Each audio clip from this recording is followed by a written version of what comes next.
Hello! আজকে তোমাদের সাথে একটা সিম্পল ভিডিও শেয়ার করব। বাচ্চাদের পড়াচ্ছিলাম সেই সময়ের একটা ছোট্ট ক্লিপ নিয়েছি। তো পড়ানোর সময় সব ভিডিও ক্লিপ নেওয়া সম্ভব হয় না। সুন্দর করে লিখ। কেউ পড়ছে, কেউ লিখছে।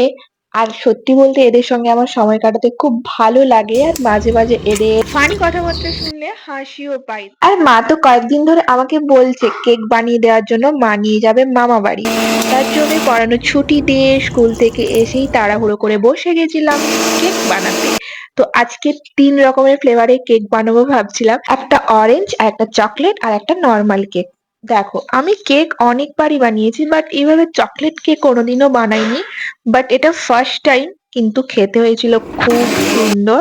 তো প্রথমে একটু ভয় লাগছিল কেমন হবে না হবে, বাট পরের টেস্টটা পুরো দারুণ হয়েছিল, কোনো কথা হবে না। তো এরপরে ইচ্ছা আছে কেকের ওপর অনেক রকম ডিজাইন করে কেক বানাবো।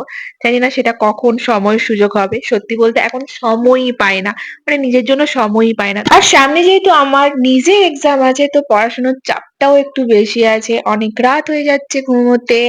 আর সেই ভোর থেকে ওঠা, কারণ নিজের পড়াশোনাটাও তো কন্টিনিউ করতে হবে, তাই না? এইদিকে তো তোমাদের সাথে গল্প করতে করতে আমার কেক গুলো রেডি হয়ে গেছে, আর একটা কেক আমি এখানে পুড়িয়েও ফেলেছি। বাট এই কেকটার ওপরে এই পোড়া অংশটা খেতে বেশি ভালো লাগে আমার। এতগুলো কেক বানিয়েছি তো ঘরেই একটার মতো থাকবে, আর সবাইকে দিয়ে দেওয়া হবে কেক।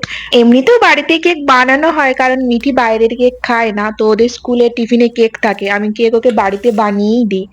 বাট সবসময় আর ভিডিও করা হয় না। তো এই ছিল আজকের দিন, পড়ানো আর কেক বানানো নিয়ে ছোট্ট একটা ভিডিও তোমাদের সাথে শেয়ার করলাম। তো এই ভিডিওটা যদি ভালো লেগে থাকে একটা লাইক করে দিও আর চ্যানেলটা সাবস্ক্রাইব করে দিও। আবার দেখা হবে পরের ভিডিওতে, ততক্ষণের জন্য বাই।